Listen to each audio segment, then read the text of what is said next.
어제 김장 수고 많이 하셨습니다. 오셔가지고 처음부터 다 준비하시고, 특별히 이번에는 이 청장년부, 물론 뭐 아주 많은 숫자는 아니지만 우리 젊은 우리 남편들, 그리고 젊은 새색시들이 뭐 결혼한 지 그래도 한 4, 5년 됐으면 새색시죠, 그죠? 아닌가요? 맞아요? 20년이 돼도 새색시예요? 와서 이렇게 해주니까 얼마나 이렇게 이쁘고 또 고마운지 모르겠어요. 잘 하지 못해가지고 옷에 다 묻히고, 처음 김장한다는 분도 회개하시는 분도 계시더라고요, 젊은.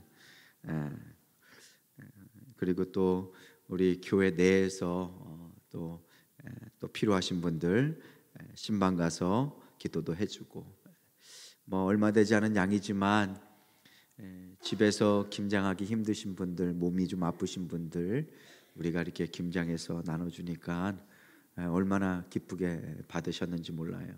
그리고 우리 지역사회에 얼마 안 됐지만 그래도 20박스를 기증을 했습니다. 그래서 노인복지관에 갔어요. 아마 그리고 거기다가 이제 우리 승영교회 예수님의 사랑으로 가득 담아서 준비했습니다.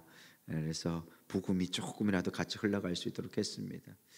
먹으시는 분들은 아마 생각하실 거예요. 그래도 교회가 이렇게 수고를 했구나. 특별히 우리 국내산만 했잖아요, 그죠? 얼마나 중국산이 아니라. 그래서 얼마나 기뻐하실지 참 여러분들 수고 많으셨습니다. 감사합니다.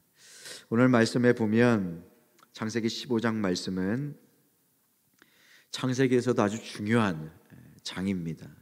창세기 15장에는 특별히 하나님의 언약식이 나와요. 창세기 15장은 창세기를 보다가 잠시 멈추어서 이전의 내용을 한번 더듬어 봐야 합니다. 그리고 앞으로 어떤 내용이 나올지를 살필 수 있게 됩니다. 오늘 창세기 15장의 위치는 어떤 내용입니까? 예수님께서 아브라함을 부르셨어요. 창세기 12장에 부르셨어요.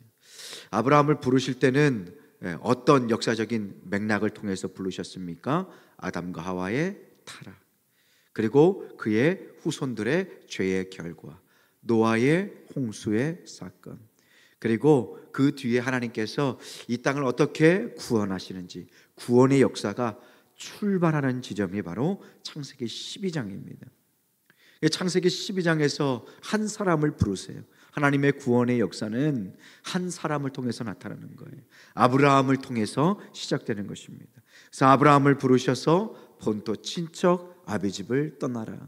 네가 속했던 세상의 문화, 세상의 관습, 혈연, 지연 모두 떠나고 버려라. 그리고 내가 약속한 그 땅으로 가라. 너에게 줄 땅, 이미 준 땅이 아니에요.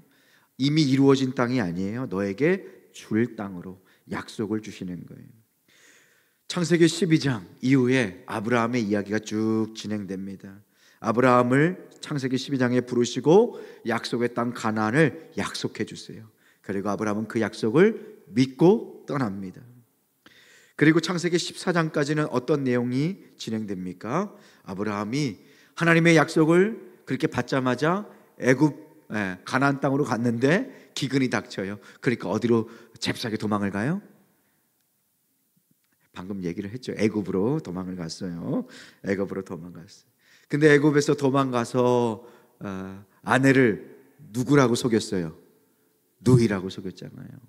아내가 이쁘니까 누이라고 속여가지고 하나님의 약속의 말씀을 2번이나 어긴 거죠. 땅도 버리고 아내도 버렸어요. 그런데 하나님께서 어떻게 하세요? 하나님께서 구원해 주세요. 그 파라오에게로부터 그의 아내를 건져 주세요. 그건 무슨 의미냐면요, 하나님의 역사와 통치는 가나안에만 머무는 것이 아니라 어디에도 임하는 것을 보게 돼요. 애굽 땅에도 하나님의 통치가 있는 것을 보게 돼요. 그래서 아브라함이 깨닫게 되는 거예요.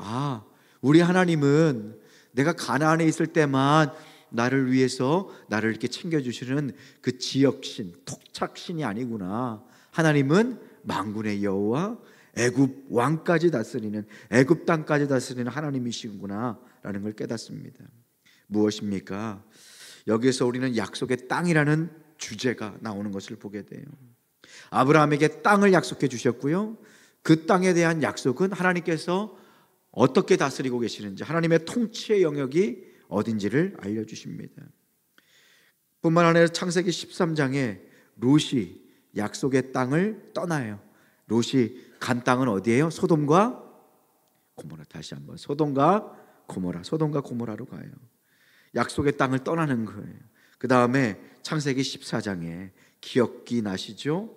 아브라함이 자기 조카 롯이 끌려갔어요. 엘람 왕 그돌라오메. 거기는 메소포타미아 4개의 나라의 연합의 큰 대군이었어요. 그런데 조카 롯이 끌려가자 아브라함이 어떻게 했어요? 뒤쫓아갔어요. 그래서 조카 롯을 건져오고 빼앗겼던 모든 재산을 다시 챙겨서 돌아오는 거예요. 여기서 보면 이제 하나님께서 아브라함에게 무엇을 가르쳐 주시냐? 하나님께서는 온 땅의 통치자가 되신다.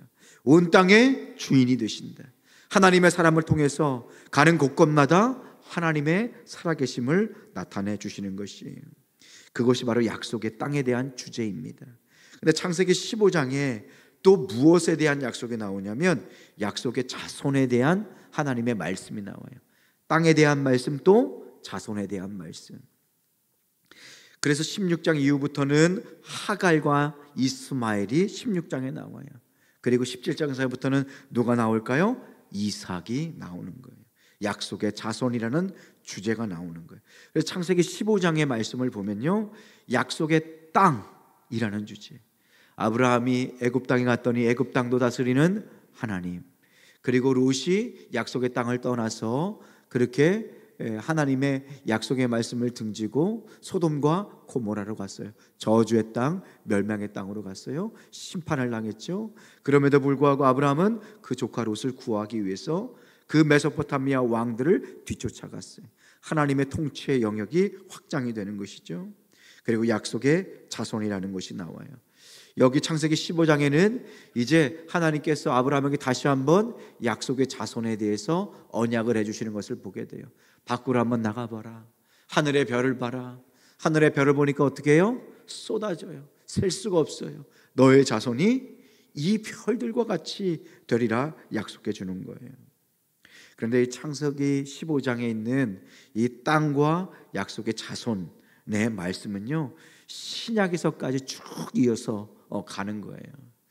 지금 창세기 말씀을 보지만 신약에서 우리가 사도행전 수요일 날 강해를 하잖아요. 사도행전 강해를 하면서 사도 바울이 어디를 다녀요? 약속의 땅을 밟고 다니는 것을 보게 돼요. 가는 곳마다 하나님의 복음과 하나님의 나라가 선포가 되는 거예요. 하나님의 복음이 선포될 때 하나님을 대적하는 영이 하나님의 말씀을 어떻게 해요? 방해해요. 복음이 증거되는 것을 막고 어지럽히는 것을 보게 돼요. 그런데 하나님께서는 어떻게 하십니까? 특별한 역사와 능력을 통해서 그 사단의 모든 방해를 뚫고 하나님의 복음이 전파되는 것을 보게 돼요. 그래서 모세가 가는 곳마다 하나님의 복음이 확장이 됩니다. 하나님의 나라가 어떻게 하는 거예요? 확장되고 세워져 가는 거예요. 그렇게 하나님의 나라가 세워질 때 복음을 듣고 반응하는 사람이 있어요. 그죠? 그 사람이 뭐예요? 약속의 자녀들이 그곳에서 태어나는 거예요. 그러니까 하나님의 땅과 하나님의 약속의 자손은 성경의 모든 내용에 흘러가는 물줄기, 주제가 되는 것이에요. 그래서 지금 이 순간 우리가 하나님이 통치하시는 곳 교회에 서 있어요. 하나님의 나라에. 그리고 약속의 자녀들이 지금 이곳에서 예배를 드리고 있는 거예요. 그리고 지금은 약속의 자손이 아니지만 앞으로 하나님께서 예배해 두신 영혼에게 우리가 복음을 전하였어. 그들로 하나님의 약속의 자녀가 되는 사명을 감당하고 있는 것이죠. 오늘 말씀에 보면 땅과 자손에 대한 그 아브라함의 반응, 땅과 자손에 대한 하나님의 약속이 주어졌어요. 그때 아브라함의 반응이 무엇이었냐? 창세기 15장 6절 말씀이에요. 한번 읽어보겠습니다. 시작. 아브라함이 여호와를 믿으니 여호와께서 이를 그의 의로 여기시고. 아멘. 아멘. 아브라함이 여호와를 어떻게 했어요? 믿었어요. 믿었어. 근데 이 믿음의 내용이 중요한 거예요. 하나님을 그냥 덮어놓고 믿은 것이 아니라 창세기 15장 말씀은 창세기 12장, 13장, 14장을 이어서 갔죠. 이 15장의 여호와를 믿었다라는 것은요, 하나님의 약속과 그가 나의 삶을 인도하심을 믿었던 거예요. 그냥 무작정 믿은 것이 아니라 아브라함은 그동안의 수많은 경험과 넘어짐과 깨어짐과 하나님의 인도하심과 용서하심을 경험했어요. 그러면서 무엇을 이루어가는 것을 깨닫게 됐어요? 하나님은 내가 연약할 때도 부족할 때도 당신의 약속을 버리지 않으시고 나를 포기하지 않으시고 나를 내버려 두지 않으시고 하나님께서 나를 붙잡아 끌고 가신다.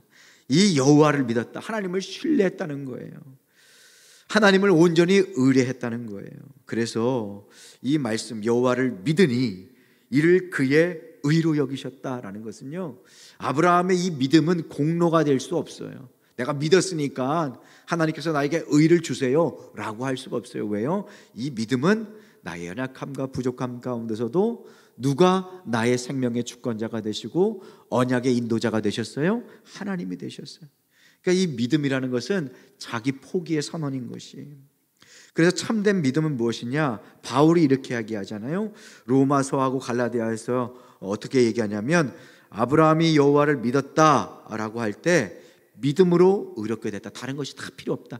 행위가 필요 없다. 행위가 전혀 필요 없이 오직 믿음으로 의롭게 되었다라고 해요. 이것이 맞죠, 그죠? 우리의 행위가 전혀 들어가지 않잖아요.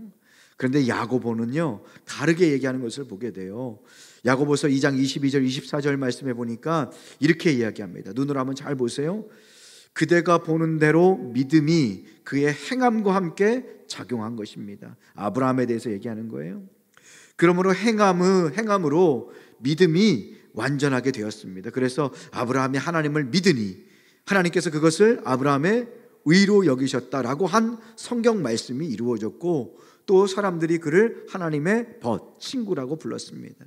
여러분이 아는 대로 사람은 행함으로 의롭게 되는 것이지 믿음으로만 의롭게 되는 것은 아닙니다. 여기서 잘 보면 야고보와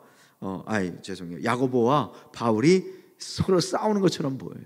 아브라함은 무엇으로만 의롭게 된대요? 오직 믿음, 행위가 필요 없다.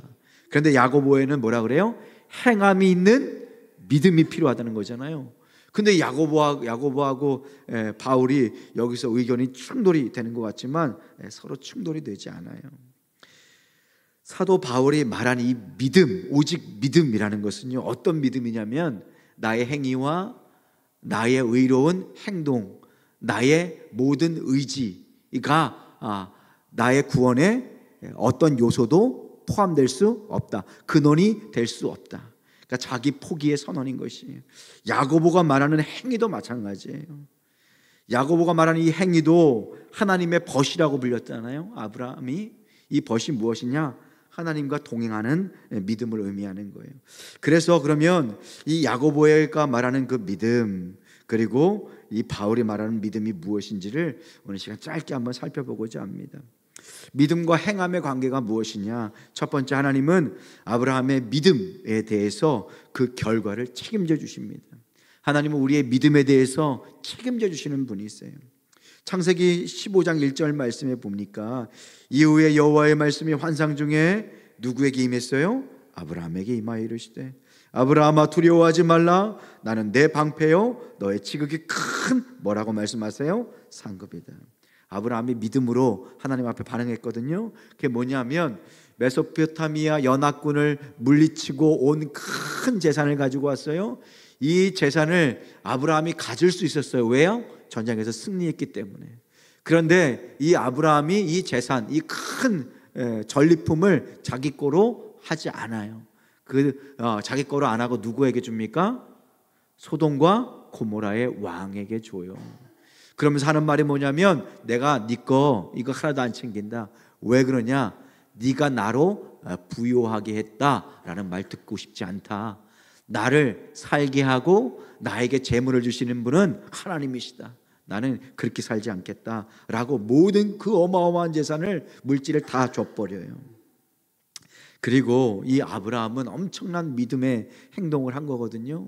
어떤 믿음의 행동을 한 거냐면, 메소포타미아 연합군은 그 당시에 세계 최강의 나라의 군대였어요. 그런데 몰래 뒤쫓아가 가지고 그 전쟁에서 잠깐 승리하고 조카 롯을 빼내온 거예요. 그러면 후환이 두렵겠죠, 그죠? 내가 하나님의 말씀을 따라서 내가 조카 롯을 이렇게 구해내왔지만 이제 후환이 두려운 거예요. 그런데 하나님은 아브라함의 믿음의 결과를 어떻게 하세요? 책임져 주세요. 나는 너의 방패다 라고 할 때 어떤 약속을 주시는 거예요? 내가 너를 지켜주겠다. 내가 너를 보호해 주겠다. 세상 사람들의 군대를 두려워하지 말라. 그리고 너의 지극히 큰 상급이래요. 하나님께서는 아브라함의 그 고백을 들으셨어요. 내가 니까지 거 이거 돈 가지고 내가 부자 됐다라는 말 안 들을 거야. 나도 신앙에 자존심이 있는 사람이야. 하나님께서 하시면 나에게 물질도 주고 재물도 주고 건강도 주셔. 그 세상 앞에 무릎 꿇지 않는 모습을 하나님께서는 보셨어요. 그래서 하나님께서는 약속해 주시는 거예요. 내가 너의 방패가 되어줄 것이다.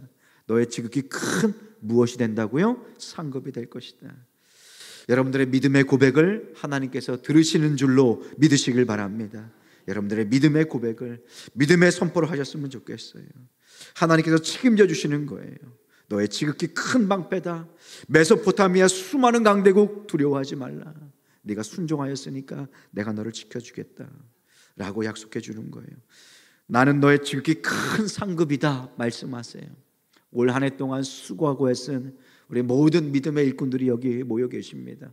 사람이 알아주지 않고, 때로는 여기 서 있는 목사가 그렇게 크게 또 알아주지 않을지라도 하나님은 여러분들의 눈물과 수고를 기억하시고 아시는 줄로 믿습니다. 사람을 의지하면 비굴해지고 사람을 의지하면 초라해지더라고요.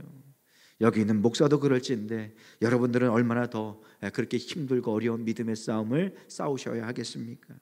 하나님만을 의지하며 지극히 큰 상급 되시는 그 주님의 위로를 들으실 수 있는 여러분 되시길 소망합니다. 이렇게 책임지시는 하나님 앞에 아브라함은 자신의 믿음을 고백합니다. 그 믿음이 무엇이냐면 창세기 15장 2절 말씀이에요. 우리 한번 읽어보겠습니다. 시작. 아브라함이 이르되 주 여호와여 무엇을 내게 주시려 하나이까? 나는 자식이 없사오니 나의 상속자는 이 다메섹 사람 엘리에셀이니이다. 아브라함이 하나님께서 땅의 약속을 주셨고 그 다음에 무엇에 대한 약속을 주셨어요? 자식에 대한, 자손에 대한 약속을 주셨어요. 땅과 자손이에요. 그런데 아브라함이 하나님께 묻는 거예요. 왜 묻냐? 하나님께서 하늘의 별을 보여주시고 약속을 주신 거예요. 너의 자손을 줄 것이다. 네 자손이 네 집에서 자란 그 노예가 아니라, 엘리에셀이 아니라 내가 너에게 씨를 줄 것이다 라고 말하는 거예요. 그런데 여기서 중요한 것이 있어요. 아브라함의 믿음은요, 어떤 믿음이냐면, 바른 믿음은요, 하나님 앞에, 살아있는 하나님 앞에 질문하는 행함이 있는 믿음이에요. 참된 믿음은 무엇이냐면 살아계신 하나님 앞에 진지하게 묻고 하나님 앞에 질문하는 믿음이 참된 믿음이에요. 예전에는 질문하는 거 많이 안 좋아했잖아요, 그죠? 뭘 믿어? 뭘 물어? 그냥 믿으면 되지 라고 했잖아요. 근데 하나님께서 원하시는 믿음은 하나님 앞에 질문하는 거예요. 여기 보세요. 창세기 15장 2절의 말씀에 보면 아브라함이 이르되 여호와여 무엇을 내게 주시려 하나이까? 오늘 들을 때 조금 건방져 보이지 않아요? 하나님이 약속하면 약속한 거지 뭘 또 이렇게 물었어? 그냥 가만히 기다리면 어련히 알아서 주실까라고 생각할지 모르지만 아브라함은 하나님을 어떻게 한 거예요? 살아계신 하나님, 나를 사랑하시는 하나님, 나에 대해서 고민하시고 계획하시는 하나님, 하나님을 인격적으로 바라봤어요. 그래서 야고보 사도는 뭐라 그래요? 하나님의 친구다, 버치다 라고 얘기했잖아요. 하나님 제게 무엇을 주시려 하나이까? 라고 묻는 거예요. 그럴 때 하나님은 무뼈를 보여주시면서 약속, 자손의 약속을 재확인시켜 주십니다. 그것이 6절 말씀이에요. 아브라함이 여호와를 믿으니 여호와께서 이를 그의 의로 여기셨다라는 거예요. 여기서 믿었다라는 것은 단순히 아들을 주시겠다는 말씀만 믿은 것이 아니에요. 창세기 12장부터 시작되는 하나님과의 모든 인격적인 관계를 통해서 아브라함은 믿게 되었어요. 알게 되었어요. 여기서 믿다라는 것은요, 그냥 내가 의지로 믿는다라는 것이 아니라 삶을 통해서 나의 영혼과 마음이 자연스럽게 하나님을 붙들게 되는 거예요. 아, 내가 하나님 떠나서는 살 수 없는구나. 하나님께서는 끝까지 약속을 지켜주시는구나. 하나님 떠나서는 내 인생이 의미가 없구나 라는 것을 진정으로 깨닫게 되니까 하나님을 붙드는 거예요. 의지하는 거예요. 내가 이를 악물고 내가 정말로 마음속에는 막 요동을 치지만 하나님을 믿기로 입술로 약속한다, 선포한다, 그 뜻을 넘어서는 거예요.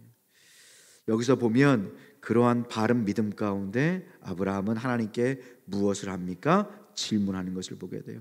창세기 15장 8절 말씀에 보면 그가 이르되 주 여호와여 내가 이 땅을 소유로 받을 것을 무엇으로 알리이까? 창세기 15장 8절이에요. 창세기 15장 8절. 그가 이르되 주 여호와여 내가 이 땅을 소유로 받을 것을 무엇으로 알리이까? 하나님께서 약속해 주세요. 그런데 내가 받을 수 있는 증거, 땅의 약속을 주셨는데 내가 그 증거를 어떻게 알 수 있습니까? 라고 고백하는 거예요. 그때 하나님께서 오늘 본문 말씀 9절 말씀에 이렇게 약속해 주십니다. 함께 읽어보겠습니다. 시작. 여호와께서 그에게 이르시되 나를 위하여 3년 된 암소와 3년 된 암염소와 3년 된 순양과 산비둘기와 쥐비둘기 새끼를 가져올지니라. 아멘. 여러분들, 바른 믿음은요, 덮어놓고 믿는 믿음이 아니라 하나님께 인격적인 질문을 드릴 수 있으셔야 합니다. 하나님, 저의 삶에 이러한 문제가 있는데, 제 인생에 이러한 의문점이 있는데 하나님의 뜻이 무엇입니까? 주님 앞에 묻고 답을 구하셔야 합니다. 하나님 앞에 진심으로 구하는 질문은 하나님께서 신실하게 항상 대답해 주시는 하나님이신 줄로 믿습니다. 말씀을 통하여 깨닫게 되든 기도를 통하여 깨닫게 되든 하나님께서 우리에게 응답해 주시고 하나님의 길을 보여주시는 거예요. 그러니까 믿음은, 아브라함의 믿음은요, 덮어놓고 믿는 믿음이 아니었어요. 창세기 12장, 13장, 14장을 통해서 하나님의 역사를 수없이 많이 경험했어요. 그 중에서는 아브라함이 넘어지고 깨어지고 실패한 모습도 있어요. 아내를 팔아먹고 약속의 땅을 등지고 살기 위해서 도망친 모습까지 포함돼요. 보세요. 실패도 때로는 승리도 하나님의 뜻 가운데 하나님을 향한 믿음의 여정으로 만들어지는 것을 보게 돼요. 그 믿음 가운데 아브라함은 하나님을 인격적인 하나님, 하나님과 소통하고 대화하는 그 인격적인 하나님에 대한 신앙으로 자라가는 것을 보게 돼요. 그래서 아브라함의 믿음은요, 질문하는 믿음이었어요. 하나님, 약속의 자손을 주신다는데 도대체 그 증거가 어디 있습니까? 하나님, 이 땅을 나에게 소유로 주신다고 했는데 그것을 내가 어떻게 받을 수 있습니까? 라고 물었어요. 물었더니 하나님께서 어떻게 하세요? 그러면 9절 말씀 보면 3년 된 암소와 3년 된 암염소와 3년 된 순양과 산비둘기와 쥐비둘기 새끼를 가져올지니라. 이제 여기서 이 약속, 하나님께서 드린 그 믿음을 통해서 하나님의 언약이 나오는 것을 보게 돼요. 하나님을 향한 그 약속이 이제 질문은, 하나님께 질문하고 답을 구할 때 하나님께서는 이제 어떻게 우리에게 역사하시는가를 마지막으로 살펴보길 원합니다. 언약은요, 하나님의 믿음과 하나님의 행하심이에요. 그러니까 우리의 하나님께서 구원의 역사가 언약이거든요. 이 언약은 하나님의 믿음이고 하나님의 행하심이에요. 우리의 믿음이 여기에서 핵심이 될 수 없어요. 우리의 믿음 또한 하나님께서 인도해 주시고 이끌어 가시는 거예요. 그래서 여기서 우리 신약 성경에 말한 거, 야고보서가 얘기한 행함이 있는 그 믿음은 사실 어떤 행함이냐면 하나님께서 행하시는 것을 의미해요. 하나님께서 이끄시는 그 믿음을 의미해요. 하나님께서 붙잡아 주실 때 우리를 통하여 하나님이 주시는 선한 결과가 나타나는 것. 그리고 또한 하나님께서 그 선한 결과를 통해서 끝까지 인도하시는 것을 보게 됩니다. 오늘 신실하신 언약의 하나님이 여기서 나와요. 하나님 말씀 보면 우리 창세기 15장 17절 말씀에 보면 해가 져서 어두울 때에 연기나는 뭐가 보인대요? 화로가 보인대요. 화로. 이 화로가 어디 사이를 지난다고 얘기해요? 쪼갠 고기 사이로 지나더라. 보세요. 이제 아브라함이 하나님께 묻는 거예요. 하나님께 뭘 묻습니까? 약속의 땅을 주신다고 했는데 제가 그것을 어떻게 믿습니까? 어떻게 이루어집니까? 라고 하나님께 진실하게 질문하는 거예요. 그때 하나님께서 그 변치 않는 그 하나님의 약속을 언약으로 보여주시는데 어떻게 보여주시냐? 뭐 3년 된 암염소와 뭐 이렇게 이렇게 가져오라라고 하잖아요. 그리고 그것을 쪼개요. 쪼갠다는 것이 뭘까요? 죽여서 반을 나눈다는 거예요. 반을 쫙 나눠요. 나눈 다음에 이제 어떻게 하냐면 약속의 서로의 당사자가 있잖아요. 하나님이 아브라함에게 뭘 약속하셨어요? 땅을 약속해 주시고 자손을 약속해 주셨어요. 그러면 하나님과 아브라함과 약속을 맺는 거잖아요. 그러면 이제 그 쪼개진 그 동물 사이로 서로가 지나가는 거예요. 아브라함이 지나가고 하나님이 지나가는 거예요. 이렇게 지나가야 되는데 여기 말씀에 보면은 아브라함은 지나가지가 않아요. 오직 누가 지나가냐? 연기나는 화로, 연기나는 화로를 상징하는 하나님만이 여기를 지나가는 것을 보게 돼요. 여기서 우리는 무엇을 알 수 있냐면 고대 근동에는요 언약의 당사자가 쪼개진 고기 사이를 함께 지나는 것이 약속을 맺는 관례였어요. 그것이 무슨 의미일까요? 여러분 한번 보세요. 여기서 소가 나오잖아요. 소를 반으로 쪼개놨어요. 그럼 막 피가 막 흐르겠죠. 3년 된 암소, 3년 된 암염소 막 쪼개놨어요. 그 사이를 지날 때, 그리고 여기 보니까는 밤이 어슴푸레 이렇게 됐다고 그래요. 껌껌해졌다고 그래요. 막 껌껌해지는 그때에, 햇빛이 없는 그때에 동물을 죽여서 피가 뚝뚝 떨어져요. 그리고 약속의 두 당사자가 지나가요. 좀 뭐라 그럴까, 좀 으슬으슬하겠죠, 그죠? 좀 무섭겠죠. 이 의미가 무엇이냐면 둘 중에, 너와 나 둘 중에 이 약속을 어기는 사람은 누구와 같이 된다라는 의미일까요? 이 쪼개진 이 짐승과 같이 될 것이다. 언약을 어기는 사람은 이렇게 반드시 심판을 받고 죽게 될 것이다 라는 것을 하나님께서 알려주세요. 여기서 우리가 무엇을 알 수 있냐면 우리의 믿음이 우리를 이끌어가는 것이 아니라 우리의 믿음은 하나님의 신실하심, 하나님의 그 언약이 바로 우리의 연약한 존재를 끝까지 이끌어 가신다라는 것이에요. 그래서 야고보가 말하는 행함이 있는 믿음은요, 우리가 행하는 믿음이 아니에요. 물론 우리가 변화되고 삶의 결과가 나오긴 하지만 행함이 있는 믿음은 뭐예요? 오늘 언약의 당사자가 반드시 심판을 당해야 됐어요. 그런데 아브라함은 창세기 15장 지나고 16장 되자마자 누구를 아내로 얻어요? 사레를 아내로 얻어요. 거기서 누가 나와요? 이스마엘이 나와요. 이씨가 아니에요, 그죠? 이스마엘. 그게 뭐예요? 약속의 자손이 아니라 자기 뜻대로 행하는 모습을 나와요. 그것을 무엇을 의미하냐? 이미 아브라함은 이 언약을 비추어 볼 때, 아브라함의 실패했을 때 어떻게 해야 돼요? 죽었어야 돼요. 근데 아브라함이 죽었어요, 안 죽었어요? 안 죽었어요. 아브라함은 그 뒤에도 많이 실패해요. 아브라함의 후손인 수많은 이스라엘 백성들도 실패해요, 안 해요? 실패해요. 결국은 실패를 거듭해가지고 어디까지 끌려가요? 바벨론까지 끌려가요. 바벨론까지 끌려갔어도 거기에서 실패를 해요. 그리고 다시 돌아와요. 돌아와서 이제 어떡합니까? 약속의 자손들이 다시 털을 잡고 살아요. 거기에서 이제 누가 나와요? 약속의 자손인 예수님께서 나오시는 거예요. 보세요.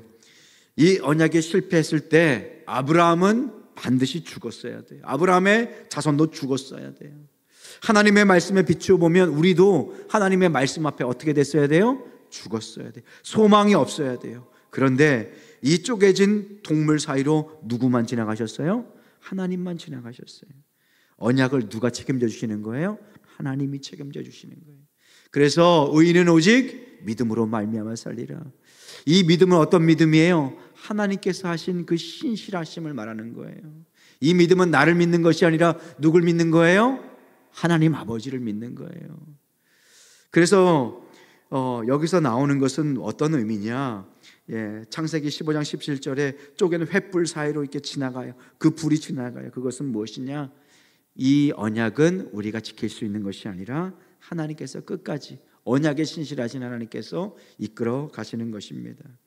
사랑하는 성도 여러분, 우리의 과거와 현재와 미래가 다 하나님의 손에 붙들려 있는 줄로 믿습니다. 그래서 우리의 믿음은 나의 의지, 나의 결단이 중요한 것이 아니에요.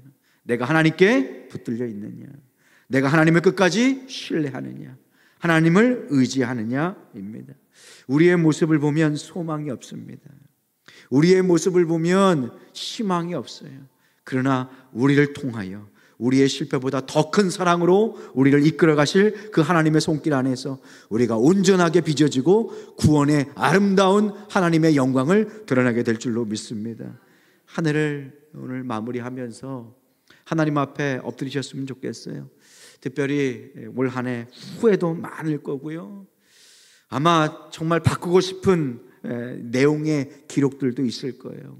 그런데 하나님께서는요, 우리의 실패보다 더 큰 사랑으로 우리의 연약함을 채워주시고, 우리가 하나님과의 언약에서 넘어지고 깨어지고 실패할지라도 예수 그리스도의 보혈, 여기서 보면 반드시 핏값으로 그 죄를 찾아야 돼요. 반드시 죽어야 돼요. 그런데 우리가 죽어야 될 그 자리에 누가 죽으셨어요? 예수님께서 죽으신 거예요. 예수님께서 십자가에 못 박으신 거예요. 언약의 모든 그 죄의 책임을 하나님께서 친히 감당하신 것이에요. 그래서 끝까지 우리가 십자가만을 붙들 때에 하나님께서 우리에게 놀라운 구원의 그 아름다운 과정을, 그 아름다운 열매를 이루게 하실 줄로 믿습니다. 오늘 시간 함께 기도했으면 좋겠어요. 눈을 감고 한번 기도했으면 좋겠는데, 하나님, 한 해를 돌아볼 때 후회도 많습니다. 아픔도 많습니다. 상처도 많습니다.